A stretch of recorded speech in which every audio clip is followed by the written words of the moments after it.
इतना बड़ा इवेंट अगर मेरे स्टेट में हो रहा है अखिलेश यादव, तो उसको खुले हाथों से लो ना, उसमें राजनीति करना। उन्होंने कितनी ओछी शब्द, कितने हल्के शब्द बोले। उन्होंने कहा बहुत सारे साधु संत आएंगे, वो अपने साथ के एक साथी को भी ले जाएं। 2013 में प्रभारी किसे बनाया था? आजम खान को। इस महाकुंभ पर सवाल उठाने वाले बाकी तबके नहीं है, सेक्युलर लोग हैं जो अपने घर में ऐसे पैर पे पैर रख के बैठ के बोले क्या जरूरत है इसको करने की। जब इतने सारे लोग आएंगे तो इकोनॉमी उतने लेवल पे बढ़ जाएगी। वैसे कुंभ खराब है, यहाँ पे सब कुछ गड़बड़ है, ये सेक्युलर नहीं है, लेकिन दुकानें चलानी है मुझे। वक्फ बोर्ड की जमीन बता दिया उस पर, मतलब वक्फ बोर्ड की जमीन कौन सी नहीं है मुझे पता। ये मेरा है, ये मेरा, ऐसा है उनका ना। क्योंकि आपको हिंदू आस्था पे चोट करनी थी। हिंदू आस्था के प्रतीक क्या है? भगवान राम। हिंदू आस्था के प्रतीक क्या? कल की जो आने वाले हैं, वहां पे जाके आप मस्जिद क्यों बनाते हैं? अब और पता लग गया कि संभल में क्या क्या है, तो और निकलता रहेगा, जितना खुदता रहेगा निकलता रहेगा।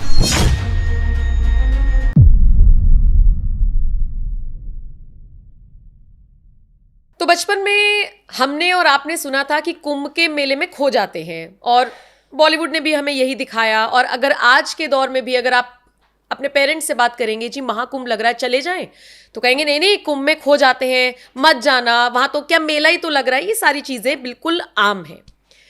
आज इस पॉडकास्ट में हम कुंभ से जुड़ी हुई जितनी भी भ्रांतियां हैं वो सारी दूर करने की कोशिश करेंगे। कुंभ क्या है, क्यों लगता है, कैसे लगता है, कहाँ कहाँ लगता है, वहीं वहीं क्यों लगता है, इन सारी चीजों पर आपको जवाब मिलेगा। क्योंकि मेरे साथ मौजूद है एक ऐसे शख्स जो किसी टॉपिक पर रिसर्च नहीं करते, पिछले कई सालों से एक शख्स पर रिसर्च कर रहे हैं। और मुझे लगता है अगर उस शख्स पर फिल्म बनानी पड़ जाए और उनके पास टाइम ना हो तो हम इन्हें बुला सकते हैं, क्योंकि इन्हें सारी चीजें पता चल गई हैं। बहुत बहुत स्वागत है ऑथर शांतनु गुप्ता जी का। नमस्ते नमस्ते नमस्ते जी। एनएमएफ के सभी दर्शकों को भी नमस्कार।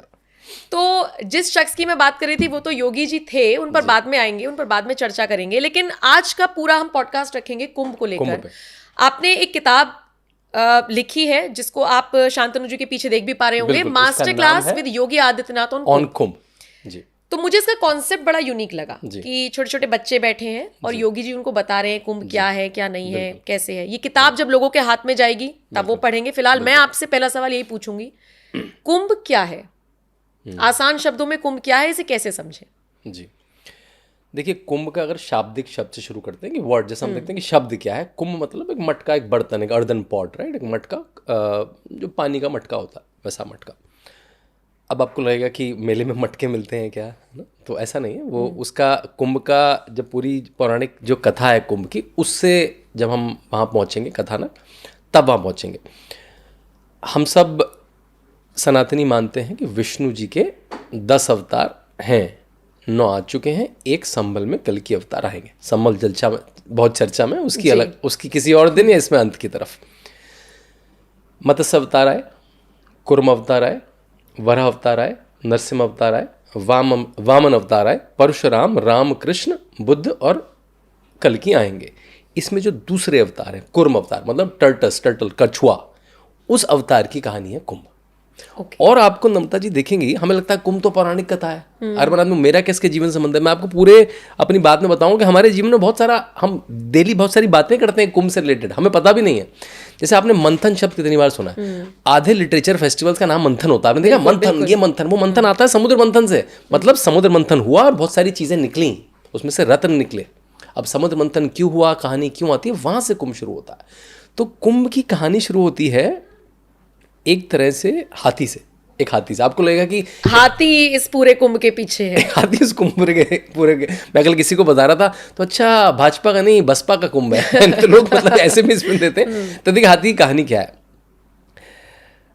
भगवान इंद्र देवों के राजा थे।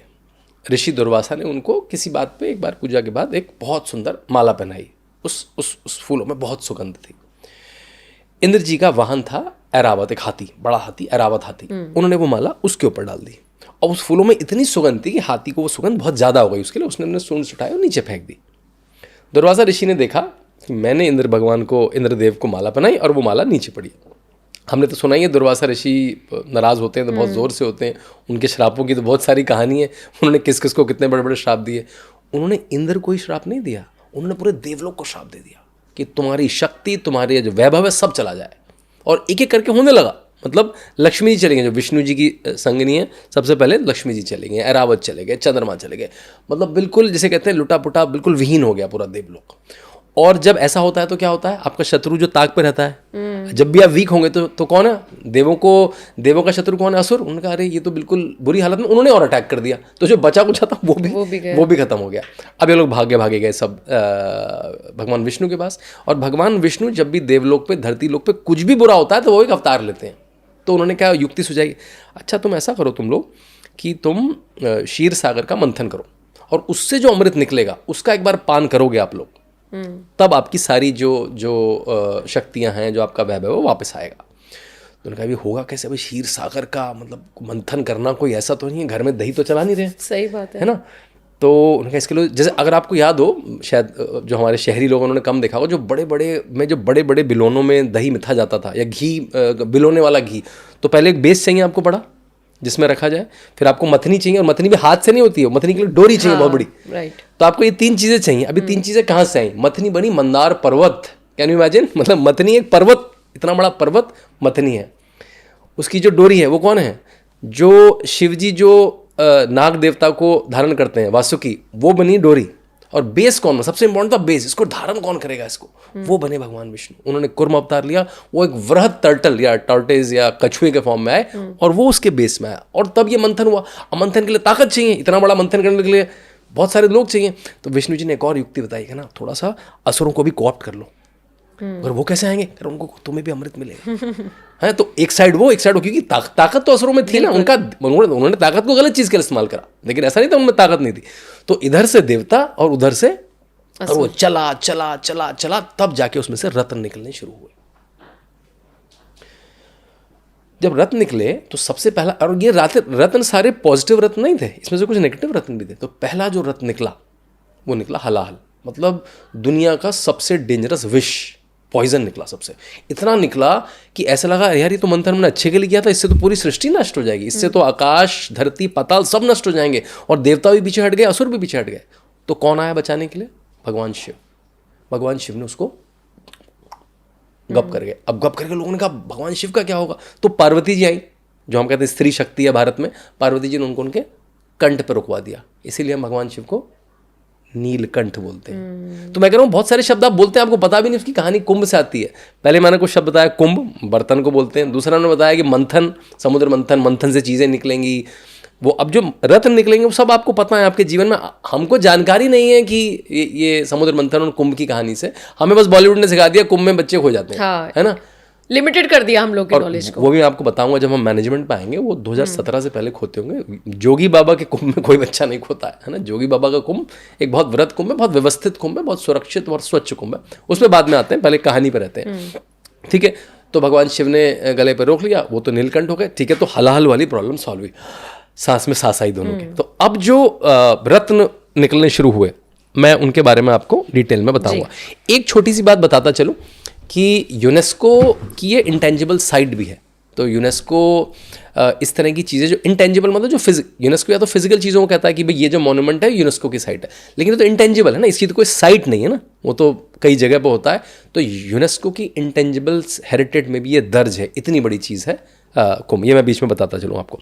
ठीक है, तो चर्निंग हुई, हलाहल निकला, बहुत सुंदर। हाँ, अब सबसे पहले आई पार्वती जी अवतरित हुई, जो पार्वती जी पाताल लोक के गर्त में चली गई थी दुर्वासा ऋषि के श्राप के बाद। सॉरी, लक्ष्मी जी, गलत बात, फिर से बोलता हूँ। फिर अवतरित हुई लक्ष्मी जी, जो पाताल लोक के गर्त में चली गई थी, और लक्ष्मी जी के आते ही देवलोक का वैभव वापस आ गया, और वो विष्णु जी की संगिनी थी, उनके साथ वो फिर से स्थापित हुई। और उसके बाद लक्ष्मी जी अवतरित हुई, और लक्ष्मी जी के आते ही देवलोक का वैभव लौट आया। लक्ष्मी जी विष्णु जी की संगिनी थी, उनके साथ वो स्थापित हुई। फिर और अप्सराएं आई, उसमें रंभा निकली, उसमें मेनका आई, उसमें पुंजस्थल आई, और वो गंधर्वों के साथ अपनी संगनी बन गई। फिर वरुणी आई, वरुणी जो सुरा की देवी हैं, और सुरा की देवी हैं तो उनको सीधे से लपक लिया असुरों ने। तो देखिए ये भी भारतीय परंपरा में है कि अगर आप मदिरापान करते हैं तो अब आसुरी टेंडेंसी है वो वहाँ से कुंभ से ही, कुंभ की कहानी और समुद्र मंथन की कहानी से आता है। फिर ऐसा कथानक है कि फिर दिव्य पशु हैं वो अवतरित हुए। सबसे पहले हुई कामधेनु गाय, और कामधेनु आज घी की ब्रांड भी है। मतलब मैं आपको बता रहा हूँ वो जो शब्द हैं वो हमारे जीवन में कितने हैं। हम कामधेनु ब्रांड देख के निकल जाते हैं, कामधेनु दुकानों का, मिठाई की दुकानों का नाम होता है, हमसे पता नहीं कहीं होगा नाम। तो कामधेनु जो दिव्य गाय है, गौ माता है, वो भी कुंभ से अवतरित हुई।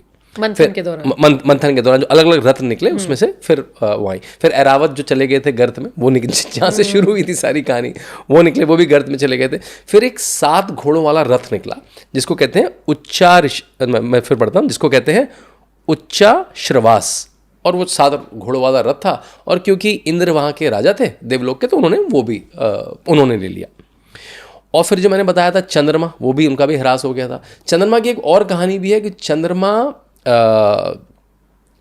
प्रजापति दक्ष की पुत्री के पति हैं, तो उनके दामाद हुए प्रजापति दक्ष के। और प्रजापति दक्ष अपने दामादों से ज़्यादा खुश रहते नहीं हैं, वो शिव जी से भी ज़्यादा खुश नहीं रहते हैं। तो उन्होंने उनको एक बार और श्राप दिया था, तो चंद्रमा गर्त पे जा चुके, तो चंद्रमा भी निकल के आए, तो अब उनको धारण कौन करे, तो उनको शिव जी ने धारण करा।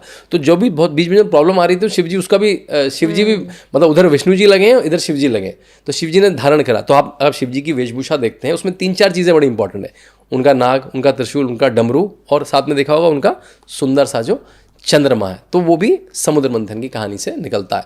तो मैं आपको बता रहा हूँ बहुत सारे प्रतीक जो हम देखते हैं आसपास है हमारे घर में, अगर शिव की मूर्ति होगी, शिव की कोई फोटो पिक्चर होगी, उसमें वो होगा, लेकिन हमने उस पर समुद्र मंथन की कहानी से आता है, ये शायद हमें जानकारी नहीं थी। ठीक है, उसके बाद पारिजात का फूल निकला, पारिजात का जिसको हम रात की रानी गाँव में कहते हैं, बड़ी सुंदर खुशबू देता है। और ऐसा कथानक भी है कि उसको पहले तो इंद्रदेव ले गए, और इंद्रलोक में हर सुंदर चीज़ को इंद्रदेव ले जाते थे और इंद्रलोक में अपने देवलोक में लगा देते थे, तो वहाँ पे खुशबू करी।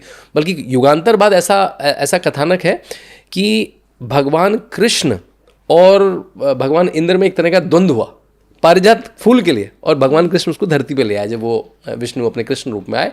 और ऐसा माना जाता है कि पारिजात के फूलों को कभी तोड़ के नहीं चुनना चाहिए, जो वो धरती पे गिर जाए उन्हें उठा के पूजा में इस्तेमाल करना चाहिए, क्योंकि वो इतना देवीय फूल है। और पूजा में पारिजात के फूल का इस्तेमाल होना, पारिजात की पत्तों से, फूल से, बालों की बड़ी सारी रेसिपी बनती हैं जो महिलाएं इस्तेमाल करती हैं। लेकिन हमने ये नहीं कभी सोचा कि वो भी समुद्र मंथन से निकला हुआ फूल है, पारिजात का फूल। ठीक है, फिर 3 चीज़ें विष्णु जी से संबंधित निकली, शारंगा धनुष निकला, पंचजन्य शंख निकला, कौस्तुभ मणि निकली। अब शारंगा वो धनुष है जिसको परशुराम, राम और कृष्ण रूपों में विष्णु जी ने इस्तेमाल किया। तो जो राम का धनुष था, जो कृष्ण का धनुष था, जो परशुराम का धनुष था, वो धनुष था जो विष्णु जी को मिला समुद्र मंथन में। फिर निकला पंचजन्य शंख। पंचजन्य वो शंख है जिसको कृष्ण ने महाभारत का युद्ध शुरू करने के लिए जिससे उद्घोष किया और खत्म होने पे धर्म की स्थापना के लिए कहा कि उस शंख को, तो वो धर्म का जो शंख है वो पंचजन्य है। आज राष्ट्रीय स्वयंसेवक संघ की जो मैगजीन है, हिंदी की फेमस मैगजीन, उसका नाम क्या है? पंचजन्य। तो हमारे जीवन में आसपास है वो चीज़ें, हमने बस रिलेट नहीं करा कि ये सारी चीज़ें कुंभ से हमारे पास से जुड़ी हुई, राइट। ठीक है, अब आपको लगेगा कि भाई ठीक है, ये सब तो हो रहा है, ये सारी चीज़ें आ रही हैं, लेकिन हमने तो ये सब अमृत के लिए किया था, वो कहाँ गया? वो कहाँ गया? तो ये सब चीज़ें जब आती जाती हैं तो अंत में आते हैं ऋषि धन्वंतरी। ऋषि धन्वंतरी कौन है? ऋषि धन्वंतरी आयुर्वेद के ज्ञाता है। आयुर्वेद का जो ज्ञान है वो तो ब्रह्मा ने दिया, लेकिन वो इतना विस्तृत ज्ञान था कि उसको पचा पाना मुश्किल था, तो उसको 8 खंडों में बिल्कुल लिपिबद्ध करके लिखना धन्वंतरी जी ने करा। और मैं धन्यवाद देना चाहूँगा इस समय प्रधानमंत्री नरेंद्र मोदी का, किस तरह से वो 2014 में आए और उन्होंने आयुर्वेद का अलग मंत्रालय बनाया, आयुष बनाया, और अब तो जो आयुर्वेद मंत्रालय का लोगो है उसमें धन्वंतरी जी का भी चित्र है। हाँ, उससे क्या होता है, प्रतीकों का इसलिए महत्व है नम्रता, क्योंकि नहीं तो हम तो भूल जाएंगे, नहीं तो कोई कॉप्ट कर लेगा, तो मॉडर्न साइंस है, तो मैंने बनाई है, तुमने बनाई है। जैसे आजकल आपने देखा होगा, आप देखें फादर ऑफ सर्जरी किसी गोरे का नाम आएगा, फादर ऑफ एस्ट्रोनॉमी किसी गोरे का नाम आएगा। अगर हम अपने प्रतीकों की रक्षा नहीं करेंगे तो कोई कॉप्ट कर लेगा उसको, कोई उस नॉलेज को चुरा के। जैसे आजकल तो हमारी हल्दी पे और चावल पे और बासमती पे और उस पर भी पेटेंट लोग लगाने में लगे, वो तो भारत सरकार, मोदी सरकार उसको बचा लेती है। तो धन्वंतरी जी जब आए तो वो अमृत का कलश लेकर आए, जो हम अमृत का कलश, और कलश क्या है? यही कुंभ है। तो अमृत का जो कुंभ है, यहाँ से कुंभ मेला आता है। अब आपको लगा ठीक है, अब तो सॉल्व हो गया सब, अमृत के लिए कर रहे थे, अमृता के, लेकिन सॉल्व नहीं हुआ। हुआ क्या? जैसे ही अमृत का हुआ तो एकदम से मतलब होड़ मची, कौन लेगा? मारामारी मच गई भाई, इसी की थी, सारा खेली बूटी यही थी, लूटी इसी की थी, अगर if I can use the modern word. तो एकदम से उसको असुर लेके चले गए। अच्छा, अब सोचिए सारा खेल उसके लिए हुआ है और असुर लेके चले गए, जो पहले से ताकतवर हो चुके हैं, देवताओं को हरा के। अब क्या करें? फिर विष्णु जी के पास कि भाई क्या करें, आपने तो युक्ति सुझाई थी, तो और हम लोग तो निर्बल हो रखे हैं इस समय, असुर ताकतवर है, हम नहीं ले पाए उसको। तो उन्होंने फिर एक अपना तरकीब बताया। वो मोहनी एक महिला के रूप में आए, बहुत ही सुंदर अट्रैक्टिव महिला के रूप में आए, और सारे असुर लट्टू हो गए और उन्होंने उसी में वो ले लिया। अब आपको लगा अब सॉल्व हो गया क्या? अब देवताओं ने उसका पान शुरू करा। तो जैसे ही पहले ने शुरू करा तो आइडेंटिफाई करा, ये तो देवता है नहीं, ये तो बहरूपिया है। वो राहु केतु असुर देवताओं के रूप में था। जब तक विष्णु जी ने चक्र चलाया और उसका सिर धड़ से अलग करा, तब तक वो एक घूंट ले चुका था। अच्छा। इसलिए वो फिर 2 टुकड़ों में राहु केतु जो हम अपनी कुंडलियों में देखते हैं, हाँ। वो वही राहु केतु हैं। उनमें ताकत इसलिए आ चुकी है अब, मतलब वो प्रबल इसलिए हो चुके हैं क्योंकि उन्होंने अमृतपान कर चुका है। और ये जब कोलाहल मच रहा था कि मेरा तेरा भाग रहे हैं इधर, और देखिए उनके तो डिस्टेंसेस भी बड़े होते थे, उनके समय भी बड़े होते थे, सब करीब करीब 12 दिन चला ये पूरा प्रोसेस। तो उसमें वो अमृत छलक गया 4 स्थानों पर। वो 4 स्थान क्या है, मैं उत्तर से शुरू करता हूँ। सबसे उत्तर में हरिद्वार जो आज के उत्तराखंड में आता है, उसके बाद प्रयाग जहाँ पे ये वाला कुंभ है जो उत्तर प्रदेश में आता है, उसके बाद उज्जैन जो मध्य प्रदेश में आता है, उसके बाद नासिक त्र्यंबक जो महाराष्ट्र में आता है। यहाँ पे वो अमृत छलका, इसलिए इन 4 स्थानों पर ही कुंभ होता है। हम कह देते हैं कई बार किसी कार्यक्रम में हम काशी कुंभ रख देते हैं, अयोध्या कुंभ रखते हैं। वो कुंभ का मतलब एक जमावड़ा भी है कि बहुत सारे लोग जब आते हैं उसको हम कुंभ बोल देते हैं, ज्ञान कुंभ बोल देते हैं। मैं कार्यक्रम में गया था 3-4 महीने पहले, उसका नाम ज्ञान कुंभ था।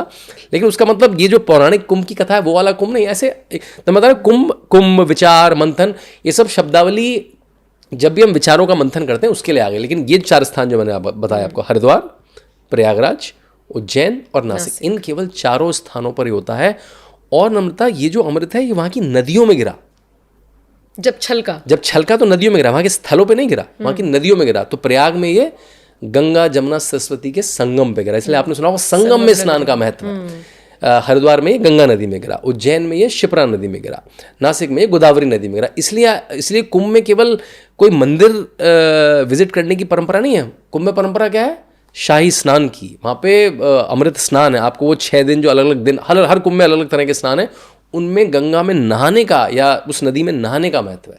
तो वहाँ से जो एक ऐरावत हाथी ने जो माला फेंक दी थी और ये जो छलका नदियों में, यहाँ पे कुंभ की कथा पहले स्तर की खत्म होती, इसलिए कुंभ मनाया जाता है। तो छोटा सा प्रश्न था, जवाब थोड़ा बड़ा हो गया। 3 सवालों के जवाब मिल गए ना। कुछ लोगों के जहन में ये सवाल था कि इन्हीं 4 जगहों पर क्यों होता है, बनारस में क्यों नहीं हो जाता, या कोई और धर्म नगरी है वहां पर क्यों नहीं हो जाता, तो उसका जवाब मिल गया। इसके अलावा स्नान करने की प्रथा क्यों है, ये मुझे लगता है समझ में आया होगा। लेकिन क्या होता है स्नान करने से, कितना महत्व है इसका? जी देखिए, जैसे कुछ लोग मोक्ष की प्राप्ति वाला कॉन्सेप्ट देते हैं कि सारे पाप धुल जाते हैं, ऐसा है क्या? जी देखिए, भगवान विष्णु का दूसरा अवतार, उसमें इतनी बड़ी घटना होना, समुद्र मंथन होना, वो समुद्र मंथन जिसके अमृत से देवता अपना खोया हुआ यश, अपनी खोई हुई शक्ति प्राप्त कर लेंगे, वो अगर दिव्य नदियों में गिरता है और उसी स्थिति में गिरता है, तो इसमें इंपॉर्टेंस ये है कि हमें उस समय पे स्नान करना जरूरी क्यों है, उन 45 दिन जब कुंभ लगता है, ऐसा क्यों?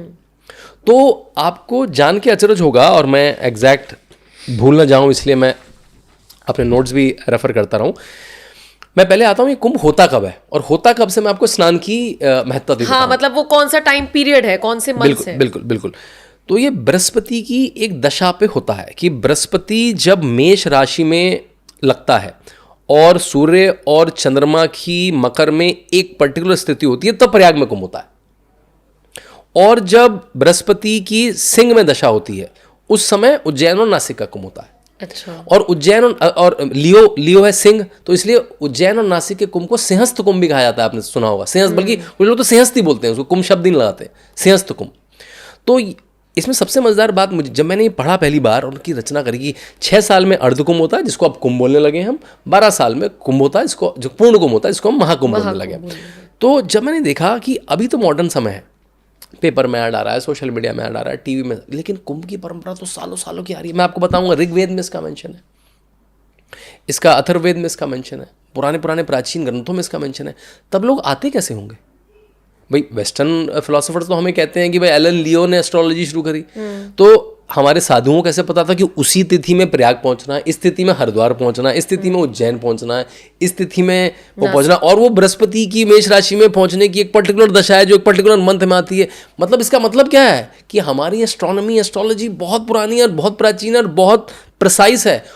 और केवल साधु संत नहीं, गृहस्थ भी पहुंच जाते थे, उनको भी पता है। मतलब हमारे गृहस्थ जीवन के लोगों की भी एस्ट्रोनॉमी, या उनके जो गुरुजन थे उनकी भी हाई थी। तो ये भी इसके साइंटिफिक रीजन भी है। और जब बृहस्पति की, मेष की, अलग अलग जो मैंने आपको नक्षत्रों की पोजीशन बताई, उस समय उन नदियों में जो प्रभाव पड़ता है वो भी बहुत मेडिकल रूप से प्रभावी है, जिसकी भी मेडिकल रिसर्च हो चुकी है कि उस समय नहाना, मतलब आप साइंटिफिक दृष्टि से देखें तो अच्छा है कि वो स्किन के लिए, वो आपको हार्ट के लिए, वो आपको अलग अलग व्याधियों के लिए अच्छा होता है। और जो इस बार का आपने कुंभ का जो स्लोगन है, आओ हम सबके पुण्य फलें, चलो महाकुंभ चले, मतलब जो हम लोग उल्टे पुल्टे काम करके अपने गलत कर्म संचित कर लेते हैं, तो उसके आपको कर्म, जिसे कहते हैं कर्म को काटना, अपने बुरे कर्मों को काटना और पुण्य को ग्रहण करना, उसके लिए वो पूरे 45 दिन और खासकर वो स्नान, वो जो 6 दिन के स्नान, मैं वो स्नानों को, वो 6 दिन कौन से हैं? वो 6 दिन है इस बार। पौष पूर्णिमा, मकर संक्रांति 13-14 को आ जाएगा, मौनी अमावस्या जो 29 को आएगा, 29 जनवरी को आएगा, बसंत पंचमी जो 3 फरवरी को आएगा, माघी पूर्णिमा जो 10 फरवरी को आएगा, और महाशिवरात्रि जिस पे खत्म होगा 26 फरवरी को आएगा। तो यानी कि 13 जनवरी से शुरू होकर 26 फरवरी तक का ये पूरा समागम है, जिसके बीच में आप कभी भी स्नान कर लें, इन तिथियों पे कर लें और ज़्यादा अच्छा है। लेकिन पूरे उस समय में भी 13 से 26 के बीच में आप कभी भी जिस तरह की नक्षत्रों की दशा है और जो पौराणिक, देखिए कभी भी संगम में स्नान करना बहुत अच्छा होता है, क्योंकि वो अमृत तो गिरा ही था ना उसमें, लेकिन इन दशाओं में स्थितियां और सुंदर हो जाती हैं और दिव्य हो जाती हैं। तो और आपको मजे की बात बताऊं, ये जो माघ का मेला है हर जनवरी में लगता है, मतलब आप प्रयाग में जाएंगे वहाँ लाखों लोग हर जनवरी में पौष पूर्णिमा से शुरू होकर शिवरात्रि तक बहुत सारे लोग रहते हैं वहाँ पे। वो तो हम शहरी लोगों को कुंभ में पता लगता है, लेकिन हाँ हर 6 साल बाद कुंभ की दशा आती है और हर 12 साल महाकुंभ की दशा आती है। तब वो जो दिव्यता है वो मतलब कहते हैं इंटू 10 हो जाती है, इंटू 100 हो जाती है, इसलिए उसको इतने व्रत रूप से मनाया जाता है। तो इसलिए ये स्नान की परंपरा है। लेकिन एक और मिथ है लोगों के मन में कि ये जो महाकुंभ है या कुंभ होता है ये सिर्फ साधुओं के लिए होता है, और जो वीडियोस हम अभी देख रहे हैं, क्योंकि साधु संत आने शुरू हो गए हैं, तो अघोरी दिख रहे हैं सब साधु संत, तो अब लोगों को लग रहा है कि ये तो सिर्फ साधु संतों के लिए, ऐसा है क्या? देखिए इसमें मैं 2 चीजें बताता हूँ। भले देखिए साधु संतों के लिए तो है ही है, बल्कि मैं अगर उसको थोड़ी सी हिस्ट्री बताऊं इसका जैसे मैंने आपको बताया, इसका ऋग्वेद में इसका वर्णन आता है। ऋग्वेद के मैं उनके श्लोक का नंबर भी बताऊंगा आपको, 10.89.7 वर्ष में आता है कि प्रयाग में स्नान करने से क्या लाभ होता है। अथर्ववेद और ऋग्वेद, अथर्ववेद और यजुर्वेद में इसका मेंशन है। हमारी बहुत सारी हिस्ट्री हमने चाइनीज़ या वेस्टर्न ट्रैवलर्स के थ्रू जानी है, क्योंकि हमारे तो सारे ग्रंथ जला दिए गए, हमारी तो सारी हिस्ट्री जला दी गई, कुछ तक्षशिला में जला दी गई, कुछ नालंदा में जला दी गई। तो जो ह्वानस्वांग जो आते हैं वो बताते हैं किस तरह राजा हर्षवर्धन कितना दान पुण्य कर्म करा करते थे साधु संतों में। राजा हर्षवर्धन जो करीब 550-600 AD में हुए, उन्होंने बहुत सारा उल्लेख किया है कुंभ की परंपरा का। फिर जो आदि गुरु आदि शंकराचार्य हुए, उन्होंने इसको एक एकेडमिक टिंज दिया कि देखिए हमारे जो नम्रता, जो हमारे ऋषि हैं, जो हमारे साधु, वो एक तरह के साइंटिस्ट हैं। कोई आयुर्वेद दे रहा है, कोई आपको योगा दे रहा है, कोई आपको ग्रामर दे रहा है, कोई पाणिनि सूत्र दे रहा है, ये और कुछ कोई योग के सूत्र दे रहा है, कोई मेडिटेशन के सूत्र दे रहा है। ये अपनी अपनी जगह लगे हैं। कोई हिमालय की गुफाओं में लगा है, कोई समुद्र के पास लगा है, कोई नॉर्थ में, कोई साउथ में।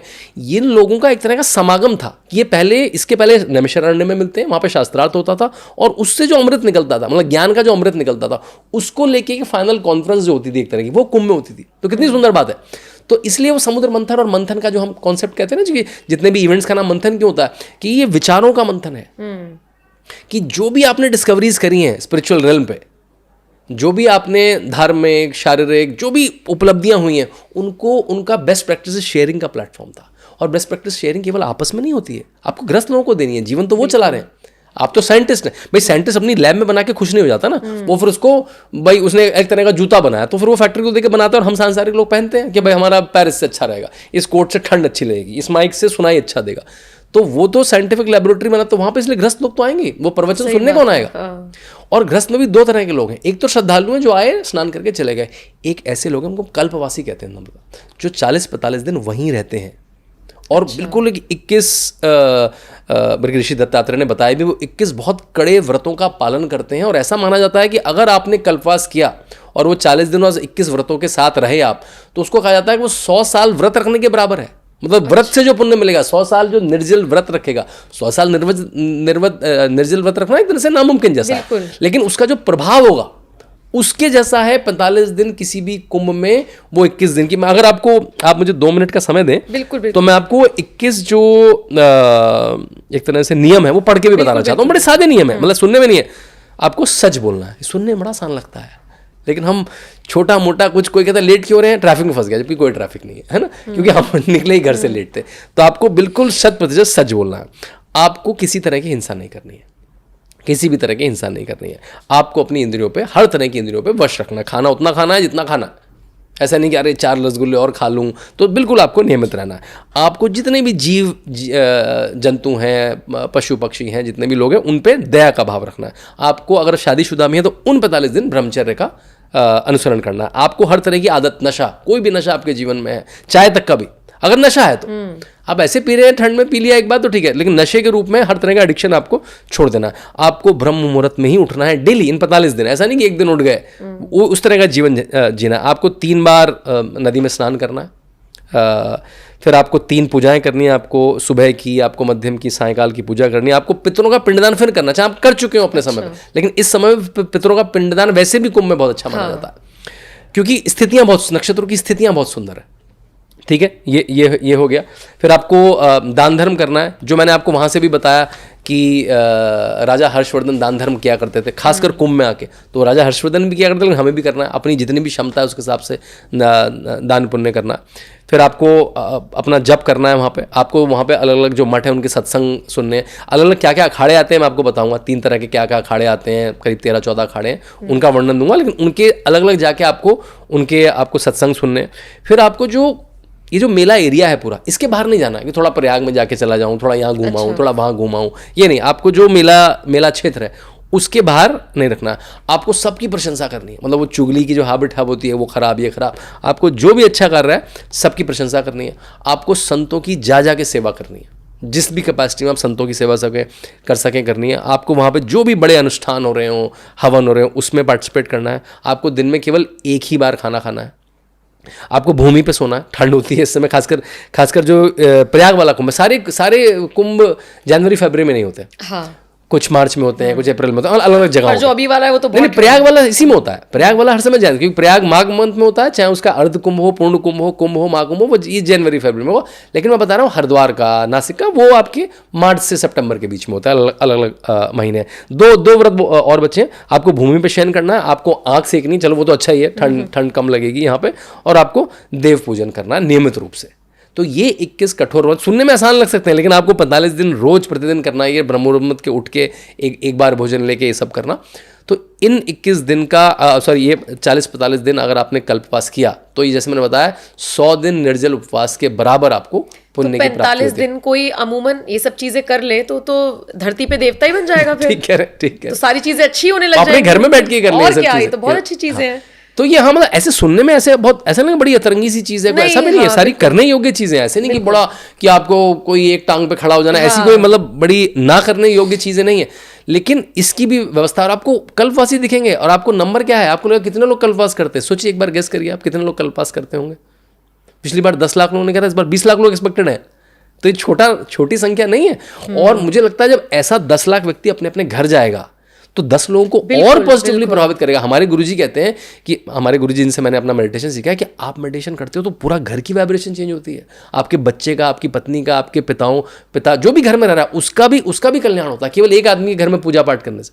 सब करें तो बहुत अच्छी बात है, लेकिन एक के करने। तो ये जब ये व्यक्ति जो 45 दिन से इतना पुण्य होकर आया, जब ये अपने गली मोहल्ले में पहुंचेगा, सही बात, तो मतलब ये 10 लाख, ये 10 करोड़ बनाएगा वहां जाके। ये इंटू 10 इंटू 100 तो करेगा ही करेगा।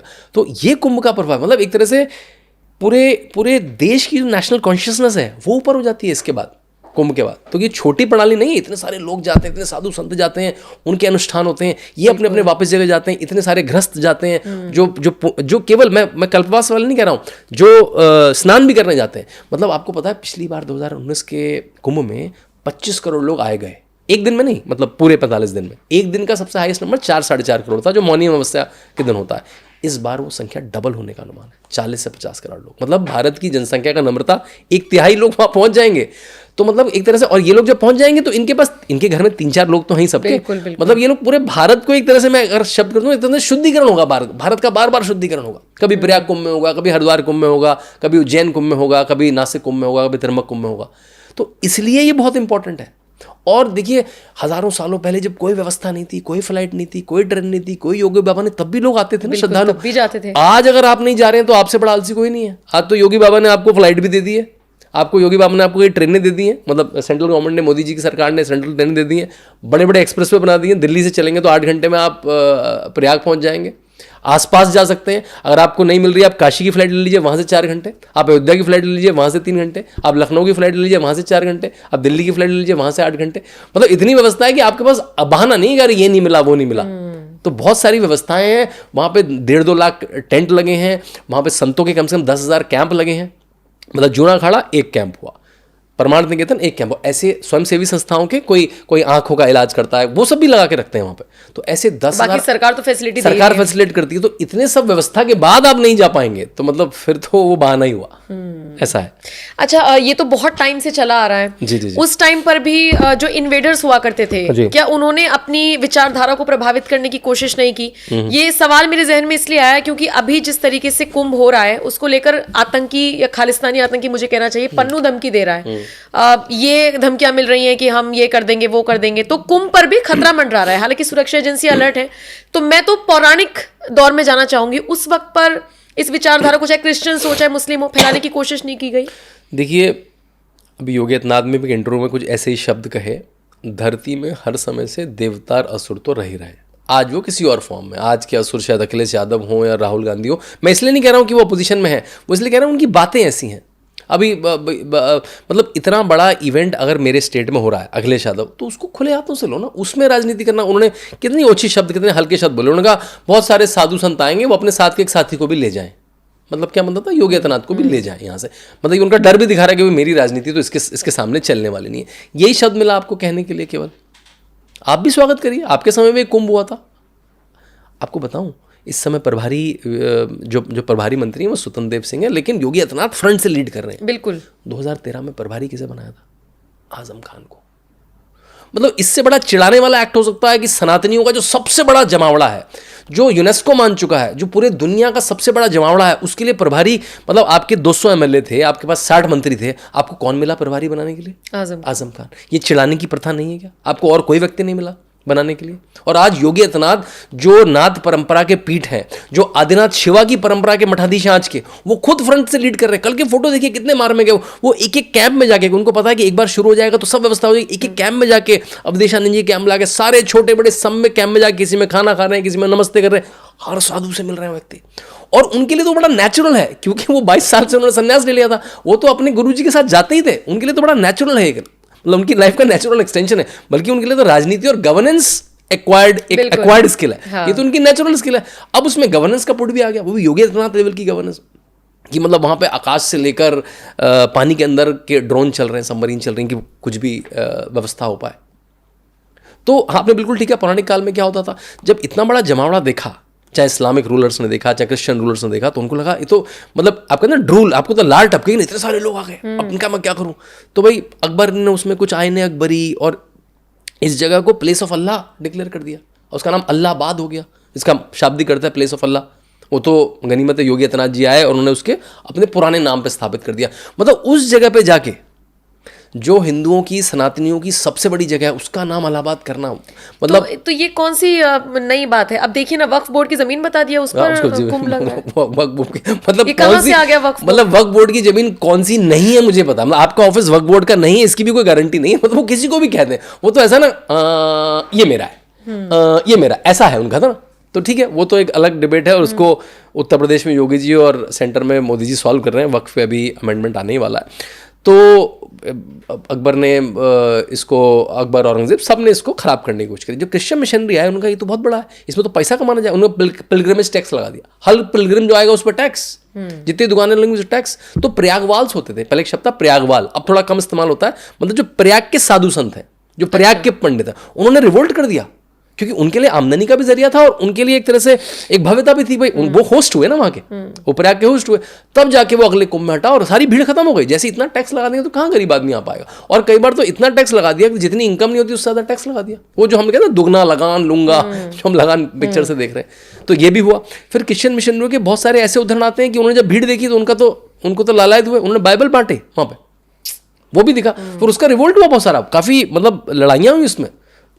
हमारे प्रयागवाल से जाके चर्च वर्च तोड़ ओड़ दी। फिर जब वो सत्ता में आए तो उन्होंने इसको मारा पीटा, जेलों में डाल दिया प्रयागवाल पंडितों को। तो खूब सारा मतलब संघर्ष हुआ है। और आपको जान के इस बात का भी हर्ष होगा कि कुंभ बहुत बड़े बड़े मूवमेंट्स का बेस रहा है। हमारे इंडिपेंडेंट मूवमेंट की जो बड़ी मीटिंग हुई है वो कुंभ में हुई है। अलग अलग कुंभ तो आ ही रहे थे ना कहीं कहीं पे। जब हम इंडिपेंडेंस मूवमेंट चल रहा था तो कुंभ तो चल रहा था ना, कोई प्रयाग में। ये तो अविरल है, ये नहीं रुका कभी। किसी बार ऐसा नहीं कि ओ एक साल कुंभ नहीं हुआ, इस बार सस्पेंड कर देते हैं, अगली बार ट्राई करेंगे, ऐसा नहीं हो।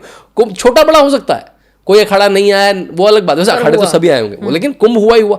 तो उसमें सारे स्वतंत्रता सेनानी आते थे, वो अपने साधुओं से एक तरह से राय मशवरा करते थे, उनसे ताकत लेते थे, उनसे अपनी शक्ति लेते थे। और क्या क्या बड़े काम हुए। 1906 में मदन मोहन मालवीय जी की अध्यक्षता में बनारस हिंदू यूनिवर्सिटी खुलेगी, उसका उद्घोष, उसकी प्लानिंग पूरी कुंभ से हुई। 1964 में हरिद्वार कुंभ में विश्व हिंदू परिषद का डिक्लेरेशन हुआ कि विश्व हिंदू परिषद बनेगी। देवरा बाबा का वो भाषण किसको नहीं याद है जो राम मंदिर के लिए दिया गया। और सबसे आनंद की बात यह है, ये पहला ऐसा कुंभ है जो राम मंदिर बनने के बाद हो रहा है। तो क्या मैं ये समझूं कि इस कुंभ में इस चीज की प्लानिंग हो सकती है कि हिंदू राष्ट्र कैसे बनाया जाए? देखिए बहुत सारी बातें होंगी, है ना। मैं तो कहता हूँ हिंदू राष्ट्र है ही हम ना, मतलब देखिए वो नाम ही ऐसा है हमारा, हमारे यहाँ पूरी परंपरा ही सनातनी है, हमारी हर चीज़ सनातन से चलती है। तो हिंदू राष्ट्र तो है ही, लेकिन उसकी विधाओं को और अच्छे से इस्तेमाल करें। हम अपनी आयुर्वेद की परंपरा को, अपनी योग की परंपरा को, अपनी ज्ञान की परंपरा को हमें डिबेट ना करनी पड़े, हमें लोग अपनों को प्रूव ना करना पड़े। नहीं योग सेकुलर ना बोलना पड़े, नहीं मैं चलो मैं अच्छा ओम नहीं बोलूंगा योग से। अरे भाई उसकी ओम की परंपरा है, वो उसका भी एक कारण है, इसलिए आपको ओम सूर्याय नमः कह के ही सूर्य नमस्कार शुरू करना है। उसमें श्वास की एक परंपरा है, उस तरह से श्वास लेनी है, क्योंकि वो उस प्रक्रिया का पार्ट है। देखिए हमारे योगा एक एक्सरसाइज नहीं है, हमारी एक जीवन पद्धति है पूरी। बिल्कुल। उसमें योग एक जगह लगता है, उसमें आयुर्वेद एक जगह लगता है, उसमें पूजा पाठ एक जगह लगता है, उसमें पठन पाठन एक जगह लगता है। तो उस परंपरा को हमको डिफेंड ना करना पड़े रोज कि अरे नहीं ये ठीक है वो ठीक है। तो उसको मैं ज़्यादा हिंदू राष्ट्र की परिक्रमा कहूँगा। एक चीज़ जो छूट गई है उसको मैं बताना चाहूँगा। मैंने कई बार अखाड़ों की बात करी। अखाड़ा शब्द से मुझे लगता है कुश्ती का अखाड़ा ऐसा दिमाग में आता है, लेकिन ये अखाड़ा शब्द आता है अखंडता, जो भारत की अखंडता है कि इन अखाड़ों के बीच भारत अखंड तरह से जुड़ा हुआ है। तो 3 तरह के अखाड़े हैं नमता जी। एक है शैव अखाड़े जो शिव की उपासना करते हैं, एक है वैष्णव अखाड़े जो विष्णु जी में मान्यता रखते हैं, और एक है उदासीन अखाड़े जो सिख अखाड़े भी हैं। तो लोग कहते हैं अरे सिख तो हिंदू से अलग है, सिख अखाड़े आते हैं इसमें। Can you imagine that, right. तो कौन कौन से हैं जो शैव अखाड़े हैं? वो महानिर्वाणी, अटल, निरंजनी, आनंद, जूना, आवाहन, अग्नि, ये 7 शैव अखाड़े। ठीक है 7 हो गए, आप गिनती जाइएगा मेरे साथ। 3 वैष्णव अखाड़े हैं, निर्वाणी, दिगंबर और निर्मोही। कितने हो गए? 7 और 3 10। 3 उदासीन अखाड़े हैं, 12 पंचायती उदासीन, छोटा पंचायती उदासीन और निर्मल। ये मिला के 13 बड़े अखाड़े। इसके अंदर से जैसे कहते हैं किन्नर अखाड़ा, वो जूना अखाड़े का पार्ट है, उसे अलग गिनते हैं कुछ लोग। अब आप ये बात सुनिए, आज हम LGBTQ की बात सुनते हैं, हमारे यहाँ तो किन्नर अखाड़ा है भाई। हमारे यहाँ कोई मजाक बनाना तो बहुत दूर की बात है, वो अखाड़ा है, वो देव है मेरे लिए। जो किन्नर अखाड़े की महामंडलेश्वर होंगी वो देव है हमारे लिए, मतलब उनकी हम पूजा करते हैं, उनसे नमस्कार करते हैं, उनसे सत्संग सुनते हैं। तो हमारे लिए ये सब व्यवस्थाएं नहीं है। समाज में जो अलग है उनमें भी ज्ञान है, उनमें भी परिकाष्ठा है, ऐसा हमारी मान्यता है। और इनकी 2 चीज़ देखने जैसी हैं। उनके नाम थोड़े उर्दू हैं, उन नामों को, बल्कि मैं इस पॉडकास्ट के माध्यम से कहूँगा कि योगी जी या संत समाज इन नामों को बदले। एक है पेशवाई, एक है शाही स्नान। ये नाम उर्दू से बोरो करे हैं। पेशवाई मतलब एक तरह का गृह प्रवेश का जुलूस, ऐसा कह सकता हूँ। तो सबके अपने अपने टेंट लगे, सबके अपने अपने अखाड़े लगे। तो जैसे मान लिया जूना अखाड़े की पेशवाई है, तो पूरे वो सड़कों से, प्रयाग की सड़कों से होते हुए उनके महामंडलेश्वर जो उनके हेड होते हैं, वो बड़े रथ में बैठ के, हाथियों में बैठ के, घोड़ों में बैठ के, उनके श्रीमंत, उनके सारे नागा साधु वो सड़कों से होते हुए जाते हैं, पूरी पूजा परंपरा, नाच गाना, अपने प्रतीकों के साथ, अपने त्रिशूल डमरुओं के साथ, और फिर अपने कैंप में एंटर करते हैं। तो एक तरह का गृह प्रवेश हुआ कि मतलब एक तरह से उद्घोष करा कि हम आ गए हैं, अब 45 दिन हमारा यही निवास होगा। और ये एक तरह से बताना सबको, ऐसे सबको अलग अलग दिन एलोकेट करती है सरकार। किसी दिन एक दिन में 3 पेशवाई होती हैं, 4 पेशवाई होती हैं, वो देखने जैसी हैं। लेकिन अब वो हो चुकी हैं ऑलमोस्ट, वो कुंभ के पहले हो जाती है। कुंभ के पहले 2 वीक में सारी पेशवाई हो जाती है। फिर जो मैंने आपको जो 6 इंपॉर्टेंट स्नान बताए, 3 शाही स्नान और 3 अलग स्नान, उनके उसमें दिन एक ऑर्डर बना होता है। जो सबसे बड़ा अखाड़ा है उसमें भी बल्कि बड़े रेस्पेक्ट से होता है कि जो बड़ा अखाड़ा है उसका पहले, उसके बाद एक ऑर्डर बना होता है। फिर वो साधु जब आते हैं भागते हुए, मतलब उस जाड़े की ठंड में निर्वस्त्र, ऑलमोस्ट लंगोट पहन के वो जब कूदते हैं, तो आपको एक तो अपने पे शर्म आती है कि हम लोग कहते हैं हम जिम जाते हैं हमसे, मतलब एक 70,000 तो कपड़े पहन के होते हैं, इधर का टोपा, इधर का इनर, उधर का शॉल, इधर का। वो लोग एक लंगोट पहन के, उनके शरीर में उसमें वो होता है वज्र का शरीर, उसमें वो ऐसा कूदते हैं। जो आप फोटो नहीं देखते हैं अलग अलग सुंदर कि वो साधुओं की जटाओं से पानी निकल रहा है, वो देखने जैसा दृश्य होता है दूर दूर से। मतलब विश्व का जो सबसे बड़ा फोटोग्राफर है उसके लिए कहते हैं, मतलब कहते हैं it's a delight to capture that moment. तो वो वहाँ पे उपस्थित होते हैं। हम लोग एक फोटोग्राफी फेस्टिवल परमार्थ निकेतन के 7 फरवरी में कर रहे हैं 10 से 12 के बीच में। तो वो दोनों चीज़ें जो मैंने कहा पेशवाई और शाही स्नान वो देखने जैसा है हर कुंभ में, प्रयाग कुंभ में खासकर, क्योंकि इसकी धरती और धरा बहुत विस्तृत होती है। बिल्कुल, और उसी पर हम इतनी देर से चर्चा कर रहे हैं कि क्या खासियत है। लेकिन 19 की मैं बात करूं और 25 की बात करूं, कुंभ में डिफरेंस क्या है? देखिए कुंभ में डिफरेंस है, एक तो पहले मतलब सिमिलैरिटी क्या है, सिमिलैरिटी क्या है कि जोगी बाबा का कुंभ है दोनों। हाँ। और बिल्कुल उन्होंने फ्रंट से लीड करा है। एकदम से कुंभ की परिक्रमा इतनी बड़ी हो गई है, मतलब पिछली बार मुझे 2019 में याद है 25 करोड़ लोग आए, कितने टॉयलेट, करीब 1.25 करोड़ टॉयलेट बने, सफाई कर्मी 10,000 आए, प्रधानमंत्री नरेंद्र मोदी भी आए। तो वो मार्मिक दृश्य किसको नहीं याद है, उन्होंने सबसे पहले 5 सफाई कर्मियों के पैर धोए, क्योंकि इतना सुंदर कुंभ है। यदि हमारे यहाँ व्यक्ति आता है तो इधर चिप्स का पैकेट, इधर गुटखे का पैकेट, ये होना ही होना है, इधर बिस्किट का पैकेट, लेकिन आपको एक नहीं दिखेगा। उनके पास टोंग है और एक पन्नी है, वो पटक से उठाते हैं और उसमें डालते हैं। इतने मतलब आपको ऐसा, आप इधर नजर दौड़ाएंगे, इधर नजर दौड़ाएंगे, आपको 4-5 जो फ्री वाले जो पैदल सफाई कर्मी है वो मिलेंगे। इधर टॉयलेट, इधर टॉयलेट, मतलब 1.5 लाख टॉयलेट है। पिछली बार 1.25 लाख थी, इस बार 1.5 लाख टॉयलेट है।